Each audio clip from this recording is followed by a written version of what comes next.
My son once said, "You'll be fine in the garage for a while," like it was a casual favor, not a quiet sentence to exile. But before that garage, before the cold and silence, there was me, working 3 jobs, signing over house deeds, stirring soup on nights I couldn't feel my legs, just so that boy could sit in a college classroom wearing shoes I never bought for myself. This is not just a revenge story. It's what happens when a mother remembers everything. My name is Alma Jean Ramsey, and I didn't start this life expecting applause. I was raised on the kind of Southern grit you can't fake, taught to do what's right, even when nobody claps for it. I married young, loved hard, and buried my husband when I was just 39. He died in a scaffolding collapse that made the news for 3 days and left me with a mortgage, a 10-year-old boy named Derek, and no safety net. So I became my own. I taught 3rd grade in Lubbock, Texas for 35 years. Kids remember me as Mrs. Ramsey with the whiteboard markers that never squeaked. I was the teacher who packed extra sandwiches in case someone forgot lunch, who stayed after hours to call parents, who helped kids practice for spelling bees even when I was nursing a sinus infection. But while I was shaping other people's children, I was raising my own.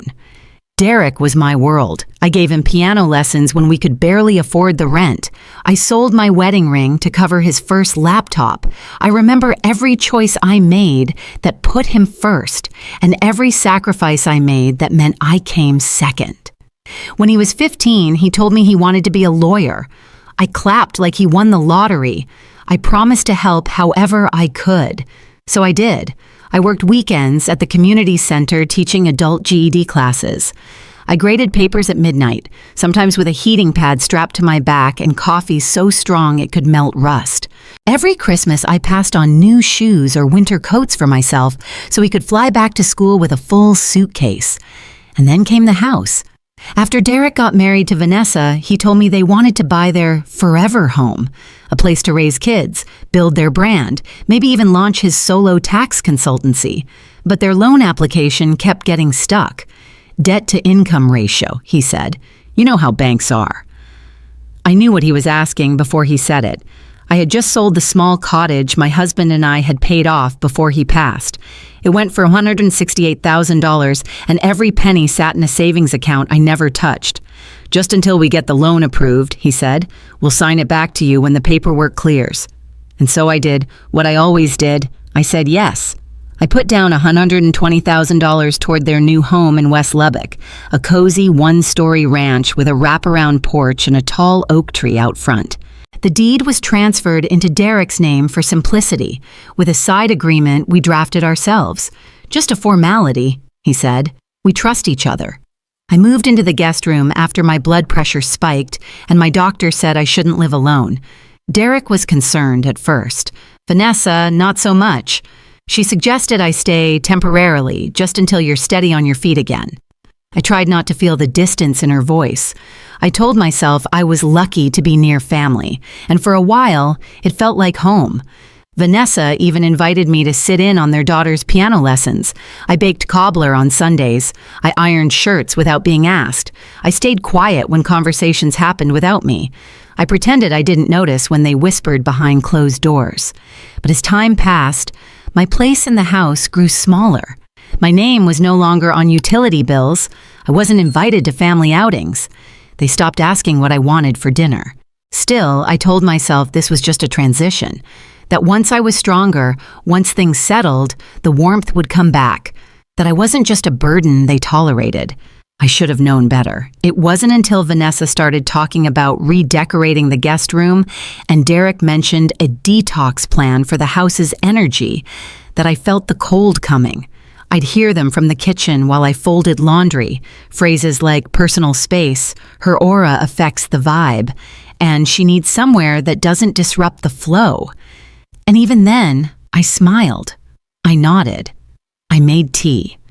Because I wanted to believe that the son I raised, the one I gave everything to, still remembered. I wanted to believe my years of sacrifice, my steady hands, my long nights and longer mornings meant something. I didn't know then that they were planning to move me into the garage. that they would call it temporary, that they would use words like peaceful, separate, ideal. I didn't know that the boy I once held through flu seasons and math meltdowns would one day say, "You'll be fine in the garage for a while," like it was nothing. But I would remember, and that would be the start. The night before the move, Derek knocked on my door like it was any other Tuesday. He had that rehearsed smile on his face, the one I used to see after he broke something and didn't want to admit it. "Hey, Mom," he said, scratching the back of his neck. "Vanessa and I have been talking and we think maybe it's better if you sleep in the garage for a while." He said it gently, like I was a fragile vase. I suppose he thought softness would make it sting less. It didn't. I blinked at him. "The garage?" "Just for a bit," he added quickly. "It's quieter back there. You won't be disturbed and we can clear out some space. You know how energy flows better when it's not cluttered?" Energy. That was the word Vanessa had been obsessed with lately. Feng shui, minimalism, detoxing negative vibrations. Apparently, I had become a vibration. "I didn't think I was in the way," I said quietly. He laughed a little. "You're not, Mom. Not really. It's just, we need some balance. Vanessa's therapist suggested clearer zones in the house." Therapist, balance, zones. These weren't words families used when they loved you. These were words people used when they were writing you out of the picture but wanted to sound polite doing it. The next morning, Vanessa walked past me in the kitchen, holding a coffee cup that said, "Manifest it" in gold cursive. She didn't meet my eyes, just set her mug down and said, "Garage is open. Blankets are inside. I put a yoga mat under the cot. Should help with the cold." Then she turned to Derek and said, loud enough for me to hear, "If she survives out there, we'll know she's still got some stamina left." He chuckled.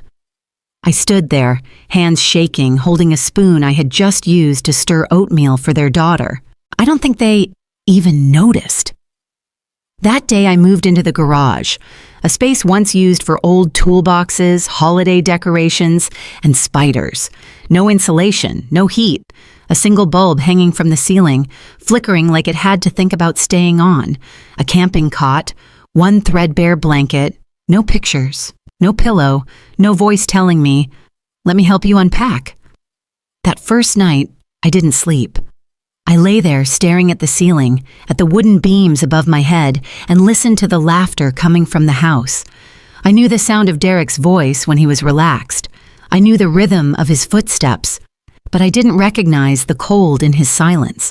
The next morning, Vanessa walked in, holding her phone, never looking up. "Did you sleep?" she asked. "Yes." "Good.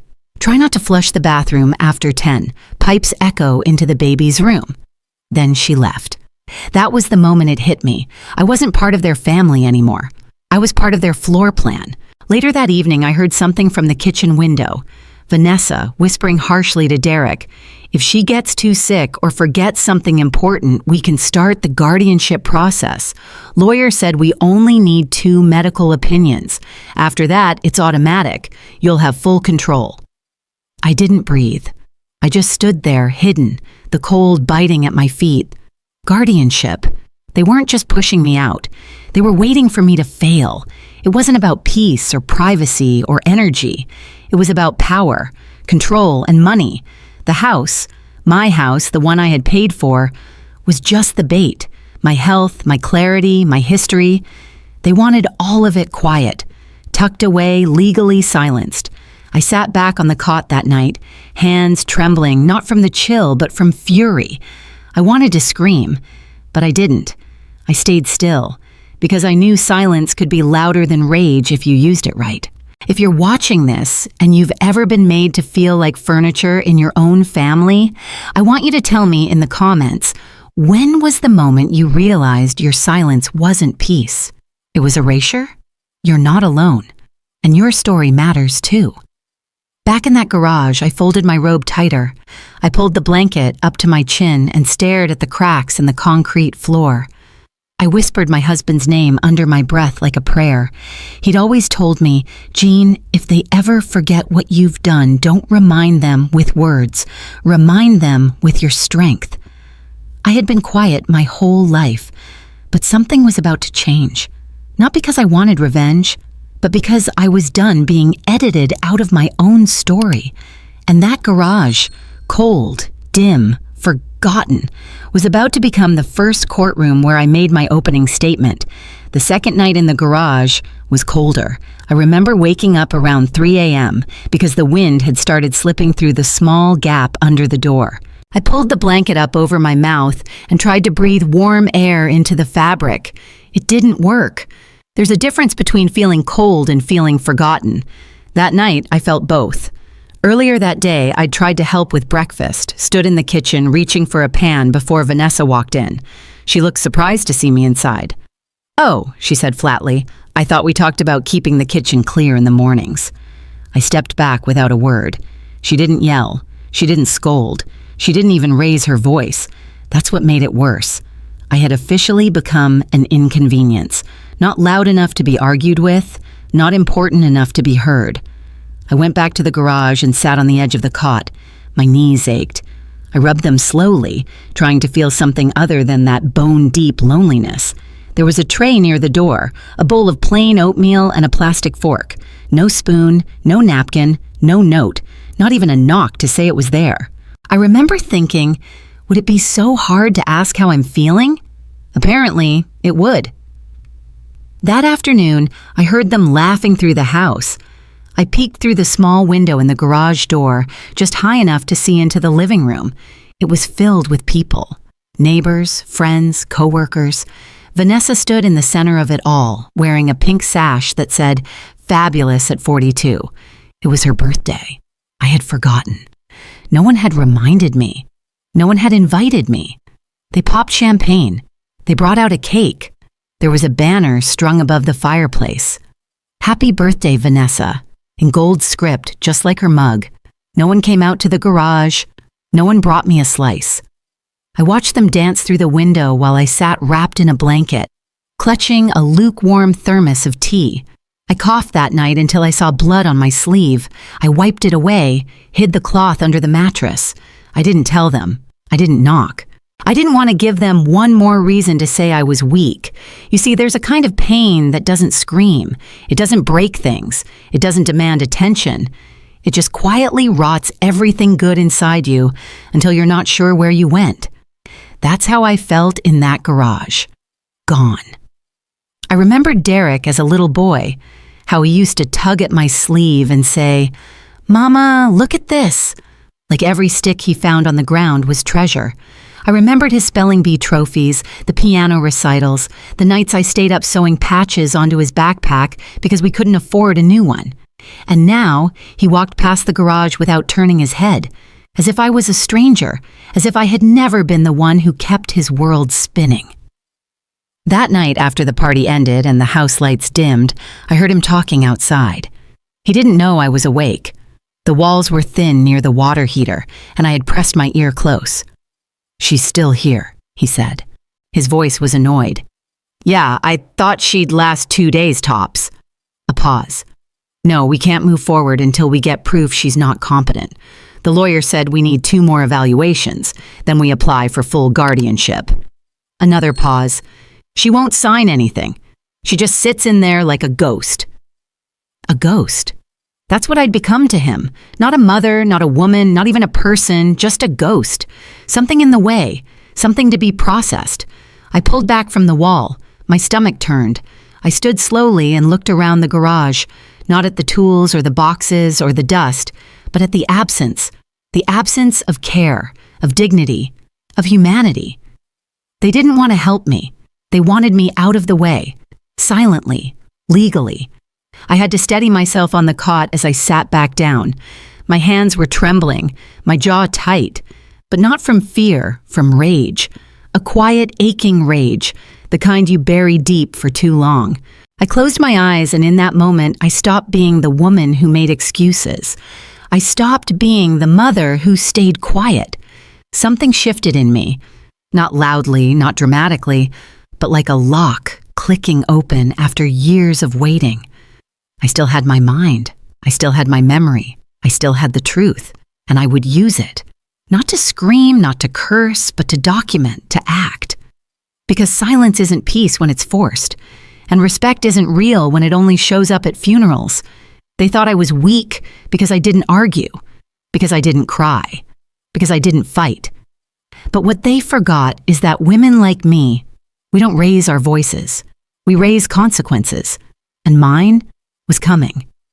I didn't sleep much the night after I heard Derek's voice through the wall, not because I was afraid, though I had reason to be, but because I couldn't stop remembering. I remembered every time I told myself to be grateful to live in a home I'd paid for, grateful to sleep in a garage surrounded by lawn tools and pest traps, grateful for cold oatmeal, for blankets that smelled like mothballs, grateful not to be yelled at, only ignored. What a small version of gratitude I'd been living. The next morning, I woke up with a decision already in my chest. Not a scream, not a punch, not revenge, just decision. Like a switch had flipped in my mind, and everything came into focus. Cold, hard, and sharp. I sat on the cot and reached under the mattress for my robe. My body hurt. My hips ached. My head buzzed from lack of sleep. But my mind had never felt clearer. I pulled my phone out from the back pocket of my coat, the one I'd hidden behind the paint cans when I moved in. I turned it on and waited for the bars. I knew there was just enough signal by the left side of the garage door, near the old toolbox. I tapped the contact labeled C. Her name was Claudia Simmons. We hadn't spoken in over 15 years. She used to be one of my brightest students, went from a second grader with crooked glasses to a legal advisor for the Texas Teachers Union. At my retirement party, she gave me a card that said, "Call me if the world ever forgets who you are." That morning, I did. She answered on the second ring. "Ms. Ramsey?" Her voice hadn't changed. Still clear, still warm. "Claudia," I said, and my own voice cracked a little. "It's Alma now." "Oh, God," she breathed. "What happened?" "I need help. Quiet help. I think they're trying to get guardianship over me." She didn't hesitate. "Talk to me." I told her everything, slowly and plainly. The garage, the blood I coughed into my sleeve, the laughter, the whispers about evaluations, the house deed. I told her about the small document Derek had called just temporary when I signed over the title, and the fact that I had kept a notarized copy in my old school records folder. She didn't interrupt, just listened like someone who'd been trained to catch cracks between the words. When I finished, she said, "We can work with this, but you have to document everything starting now." "I already started," I said. Then I told her about the watch, a gift from my granddaughter. "To help track steps," she'd said. A sleek little thing with a red light and voice recorder. I had pressed that red light the night I heard Derek through the wall. And again, when Vanessa said it was better if I froze to death before they had to deal with estate issues. And again, when they laughed about where I might die. Claudia asked me to email her the files. I used my tablet, the one Derek thought was broken. It wasn't. I just hadn't logged in from their Wi-Fi. What he didn't know was that I'd paid for the second internet line when we moved in, under my name, still active. I uploaded the recordings, labeled each one by date and time, added small notes with context, like I used to for court memos. I hit send. 5 minutes later, Claudia texted, "Got them, sit tight, I'm bringing someone in." Someone turned out to be Frances Delgado, lead counsel for elder justice cases in West Texas. I knew her name before Claudia even explained. Frances had once testified before state senate on behalf of seniors who'd been financially coerced by family members. Her voice had always been calm, but her words were sharp enough to draw blood.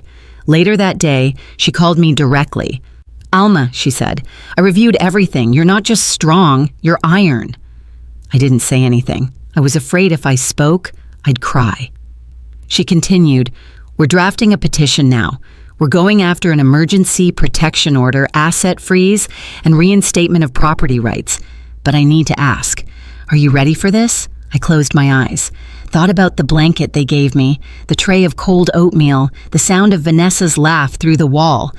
"Yes," I said. "I'm done pretending silence is safety." She exhaled. "Then let's remind them who you are." That evening, I sat on the cot and opened my old file folder. It was full of lesson plans, test papers, thank you notes from parents, even a few faded photos from my last class. In the very back was the copy of the title transfer agreement, signed, initialed, and marked temporary. It wasn't just a piece of paper, it was proof. Proof that this house wasn't built on their sacrifices. It was built on mine. That night, I slept for the first time in weeks. It wasn't restful, but it was solid. My body was still sore, but my heart was different. I didn't feel like a ghost anymore.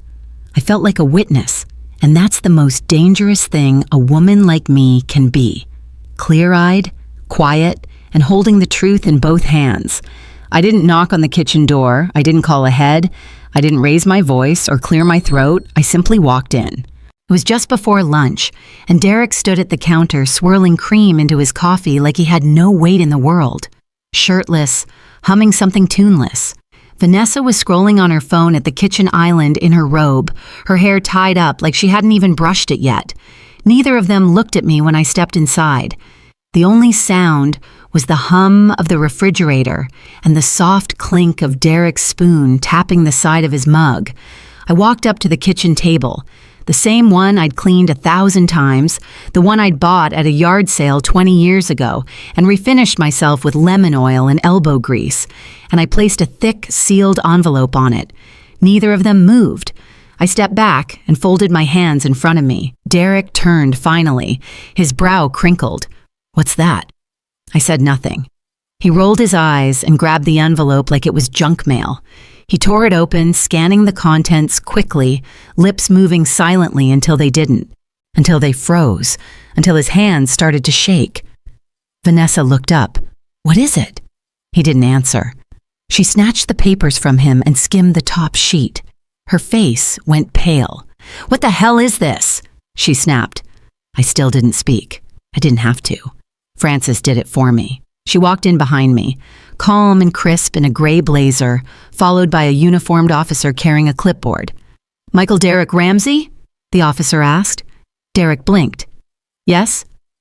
"You've been served a protective order filed under Texas Emergency Statute 48A. Effective immediately, you are prohibited from contacting, communicating with, or financially managing any aspect of Alma Jean Ramsey's personal or legal affairs." Vanessa gasped. "You're kidding." Frances looked her straight in the eye. "There's nothing unclear here. You've also been named in an elder abuse investigation. A forensic audit of all financial transactions tied to Mrs. Ramsey's accounts begins this week." Derek sputtered. "This is insane. You're doing this to your own son?" I met his eyes. "I'm doing this for myself and for the version of you I used to believe in." "You think this will hold up?" he barked. Frances opened her briefcase. "We have recordings, witnesses, a signed, time-stamped copy of the temporary deed transfer. This house was never yours. It never legally left her ownership." Vanessa's mouth opened and closed like a caught fish. "She gave it to us." I turned to her calmly. "No, I trusted you with it. That's not the same thing." The officer cleared his throat. "You have 1 hour to gather your belongings and vacate the premises. Any attempt to remove valuables or documents will result in criminal charges." Derek turned red. "You're doing this in front of guests? In your bathrobe?" I almost laughed. "You made me live in a garage. I'm not concerned about optics anymore." They didn't fight. Not really. They packed fast, whispered heatedly in the hallway, slammed a few drawers, but they didn't look at me again. By the time the clock hit 1:00, they were gone. The house was quiet. I walked through it slowly, touching surfaces like they were old friends. The hardwood floors I'd chosen, the cabinet handles I installed myself, the wall in the hallway where Derek's height was penciled in year after year. I found myself in the kitchen again. I sat down at the table, the same one they once said I was in the way of. I looked out the window and breathed in the silence. Not the kind that bruises, the kind that heals. That afternoon I made tea. I warmed a fresh muffin. I turned on the radio to my favorite gospel station and let the old hymns wrap around me like a shawl. The mail came around 4. In it was a handwritten letter from Claudia. "You did it, Alma," it said, with dignity intact, with your name still yours. I hope you know what that means. I did. I spent the next few days sorting through things. I didn't want to keep the house. too many ghosts in the hallway, too many memories with teeth. But I didn't want to sell it to strangers either, so I found a couple, a young teacher and her husband, who were caring for the wife's elderly mother with dementia. I met them at the library, watched how gently they spoke to her, how the husband held her hand when she got confused. They weren't perfect, but they were kind. I rented the house to them for less than market rate, told them they could build a life here if they respected the bones of the place. Every dollar from that rent now goes into a fund I set up, Quiet Dignity Texas. It's not a big foundation, no TV ads, no sponsors, but it's there. And it helps women like me find lawyers, get restraining orders, or just be heard. Because that's all we really want, isn't it? To be heard, to be seen, to not be erased. Some nights, I sit at my little apartment near the library, just 2 rooms and a soft chair by the window, and I think about how close I came to disappearing, how easily they almost buried me in that garage, not with shovels, but with silence. And I smile, because I didn't disappear. I remembered who I was. And then I reminded them, quietly. I never went back to that old ranch house. Instead, a few weeks after Francis formally restored the deed to my name, I met a young couple at the local library, Elena and Mark, school teachers who'd driven in with Elena's mother, who used a wheelchair. I watched how gently they spoke to her, how they paused to help her navigate each step. They weren't perfect, but they were kind. And that was enough. I handed them the keys on a bright Saturday morning. The oak tree still stood out front, its branches heavy with new leaves. I showed them the rooms I'd refinished, the hardwood floors I'd chosen, the kitchen cabinets I'd installed myself. I told them the rent was modest, less than market rate, and every dollar would go into my new fund, Quiet Dignity Texas. They looked at me like I was handing them a miracle, but really, it was just a house, a vessel for healing. As they thanked me and drove away, I felt the first lightness in my chest in months. The house I'd once been forced out of was now a safe place for another family to build memories. Back in my apartment, a cozy 2-room flat near the public gardens, I set up a small desk by the window. I placed a brass lamp there and a stack of stationery. That's where I started writing the letters. Not angry letters, but letters of solidarity to women who had written to me after the story hit the local news. I had fewer than a dozen at first, each one heavy with pain. A mother who'd been locked in the basement, a grandmother forced to live in a converted shed, a widow left to barter for groceries while her own children feasted at the table. Every evening, I brewed chamomile tea, turned on a soft gospel station, and replied to as many letters as I could. "You are not alone," I wrote.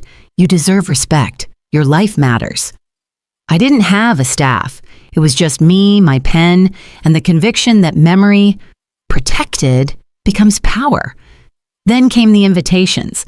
The Central Texas Women's Alliance asked me to speak at their annual forum on power in quiet resistance. I declined national TV, too bright, too noisy, but I agreed to speak among people who understood silence, who lived it every day.